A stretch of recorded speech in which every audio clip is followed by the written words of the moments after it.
Previously, high school students are dragged in a fantasy world where they must complete various quests. They gain experience and get revived after they are killed. During their latest quest, they find themselves on an island where they must defend local residents from savage population. During a fight, a volcano erupts, revealing a huge dragon that feasts on human power.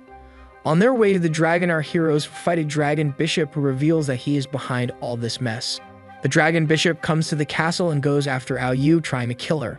She is about to die as Yotsuya catches up and saves her from his magic. With her help, Yotsuya is able to empower his magic and force Raji to stop his movement, giving Keita an opportunity to strike. Keita manages to land a hit, injuring the dragon bishop and forcing him to retreat.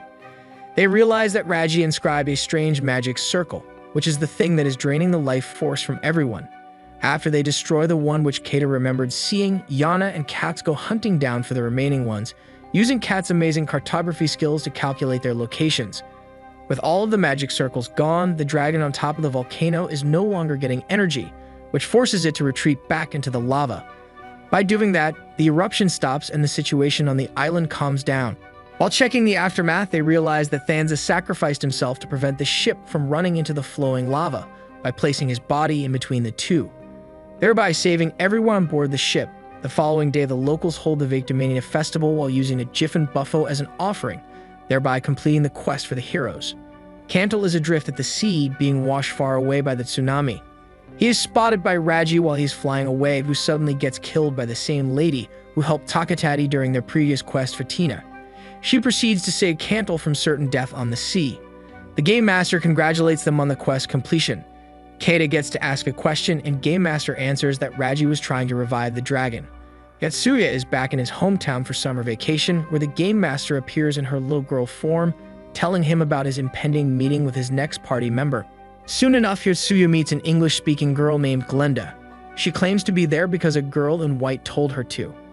Figuring she has to be the one that the Game Master told him about, Yotsuya talks with her about the other world. Apparently, there are other people across the world who are going through the same situation as Yotsuya and his friends are. Glenda decided to investigate, and that is how she ended up here.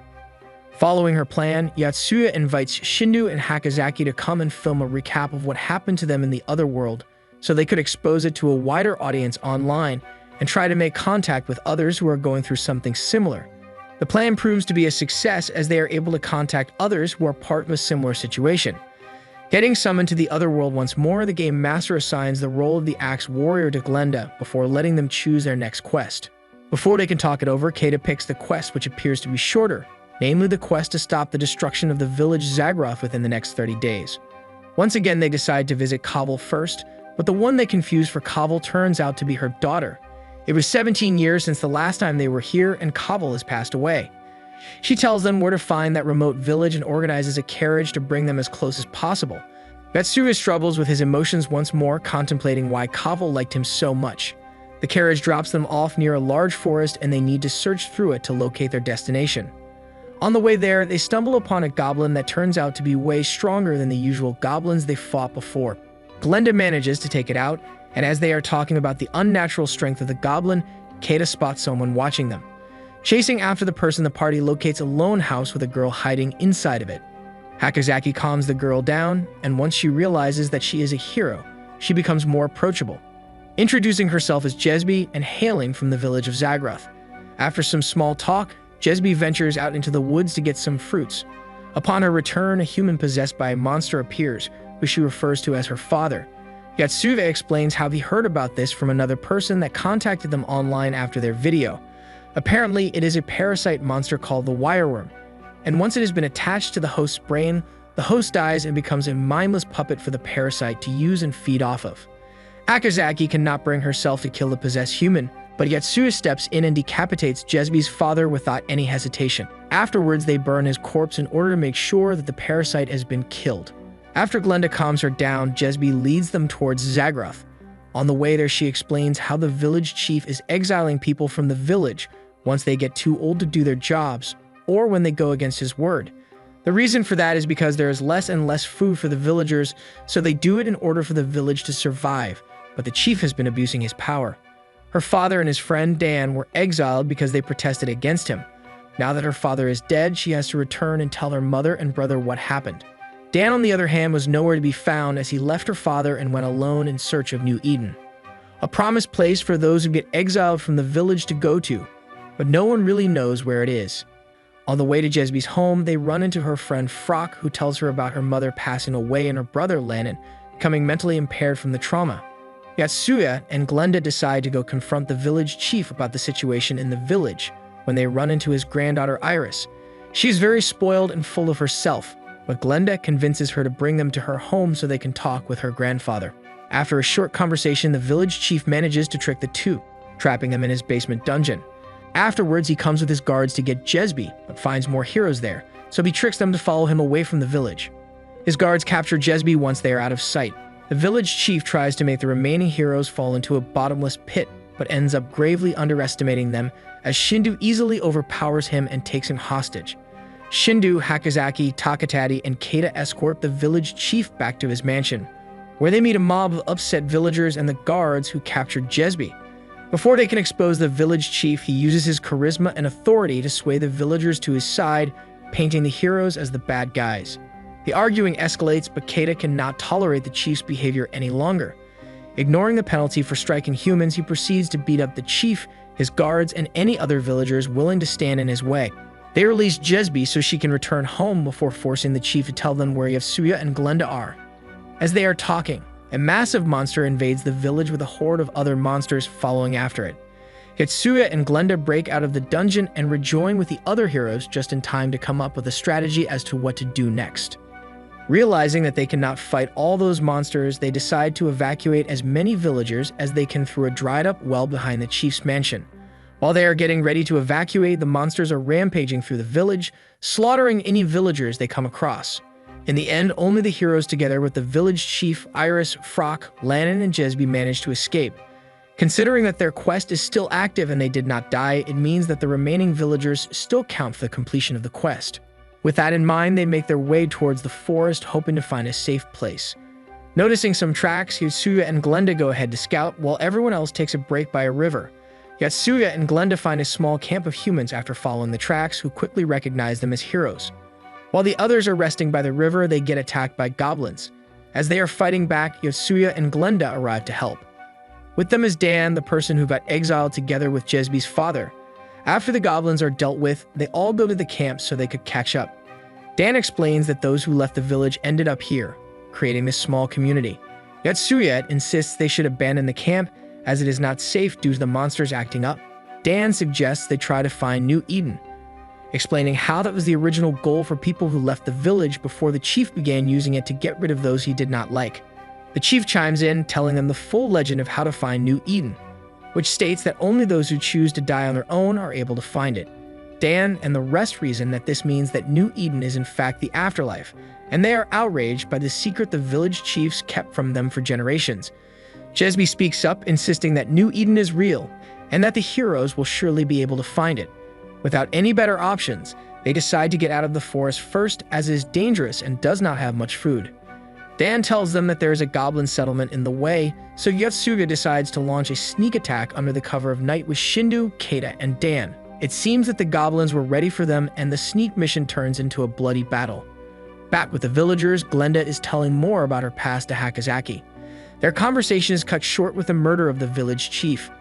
After taking a look at his body, Glenda concludes that one of the men they found here is responsible for it, but they all deny having anything to do with it. Iris is devastated by her grandfather's death, demanding justice. The group is successful at forcing the goblins out of their settlement, and upon their return they talk about the death of the chief. Glenda's sharp mind comes into play, revealing that the culprit who killed the chief was in fact Jaka, the exiled cook. As they bind him, Iris screams at him, so Jesby takes her away to calm her down. The heroes leave him tied up in a separate hut inside of the conquered settlement, discussing among themselves what they should do with the murderer. At that time, they spot Iris heading for the hut where Jaka is held. Keita is first to run after her, but when he catches up, she has already killed Jaka. Turning to face him, Keita can see that she is already possessed by a wireworm. Keita is pained by it, but knows what has to be done. With one strike, he beheads Iris, much to the surprise and shock of everyone else. Yotsuya ponders how it was possible for Iris to get infected by the parasite, as she was with them the whole time. After burning her body, the villagers complain that they suddenly feel weaker. This reminds the heroes of Jiffin Island, making them realize that there must be a dragon bishop around preparing another ritual. Monsters suddenly attack them, with a troll devouring Shindou and Hakozaki. Fortunately for them, Sentil appears and saves the day. He tells them how Fatina saved him and how he became her pupil. From him they learn more about the dragon bishops and their desire to revive the dragons, which will bring the end to all of humanity. Fatina sensed a dragon bishop in this area, so she sent him to investigate. While investigating, he learned that chunks of a meteorite fell here. Those chunks are filled with magic, making the monsters grow unnaturally strong. In addition to that, a blood ritual is being performed just as they suspected, which will continue to draw the life force of humans until it is complete. He gives Yotsuya the seeds of a magical plant that grows by absorbing large amounts of magic. By planting those nearby the meteorite pieces, they should be able to deplete them and weaken the monsters. Yotsuya realizes that since the blood ritual is still going, another village must be somewhere nearby. Yotsuya, Keita, and Takatati head out to hunt down the troll and save their two friends, which they succeed. Afterwards, they climb on top of a giant cliff, thinking it could be where New Eden is located, but as they get up there, they realize it is not. Yotsuya figures out what the last piece of the legend meant, the choice to die that is, and he plunges himself down the waterfall that is running down the giant cliff. Thanks to that, he is able to locate New Eden, hidden inside the cliff beyond the waterfall. The people there are warm and welcoming, stating how they have not made contact with the outside world in a very long time. Back with the villagers, Glenda exposes Jesby for being a dragon bishop all along, explaining how it had to have been her who infected Lannon's father and Iris with the Wyrworm. As a dragon bishop, she would have been able to use powerful magic, powerful enough to alter the memories of all the people that seemed to recognize her. And Glenda had been suspicious of her since she ventured out into the dangerous woods to gather fruit all on her own, not worried about the monsters that reside inside of it. Instead of denying any of it, Jesby reveals her true colors, explaining how she had to manipulate the villagers to kill the chief because he realized she was not from his village. She mocks everyone for being unable to tell she was a bishop before summoning a flying monster and getting away. By the waterfall, Yotsuya returned from the other side and told his group what he had found out. Jesby arrives at their location, followed by Sentil and Glenda, who warn them that she's a dragon bishop. Learning where the villagers she needs to sacrifice are, Jesby summons all of the monsters from the forest to come and attack the heroes. Sentil exposes where the magic circles for the blood ritual are, and while Yotsuya attacks Jesby to keep her occupied, the rest focus on taking out the circles. Jesby is powerful, but Yotsuya manages to scratch her, creating an opening just big enough to plant the seed he got from Sentil into it. Using his magic to accelerate the growth of the magic eating plant, he forces it to burst forth from within Jesby. The plant restrains Jesby as it absorbs her magic as well as absorbing the magic from the nearby meteorite, causing the monsters to grow weak and stop fighting. Yotsuya goes to finish Jesby off, but Hakozaki stops him. Through her tears, she begs him not to kill another human, so he would not forsake himself. Frot confronts Jesby, asking her if the feelings he has for her were also planted into him by her magic, in response to which she sets herself on fire with the remaining magic she has, declaring her love for the great dragon while burning away. Afterwards, Yotsuya asks the people living inside of the cliff to name their village Zagruth, which allows them to clear their quest. The Game Master appears to congratulate them on their success. Sometime later, the Game Master appears in her girl form at Yotsuya's place. He tells her that he still does not have a proper answer to the value of life, but that he is determined to see it through to the end. Their actions are shaping the world on the other side, and whether he likes it or not, he is forced to stand on a million lives. Hey, thank you for staying all the way till the end. If you enjoyed the video, give it a like. It takes only a second, but it means everything to us. Have a great day and see you in the next video.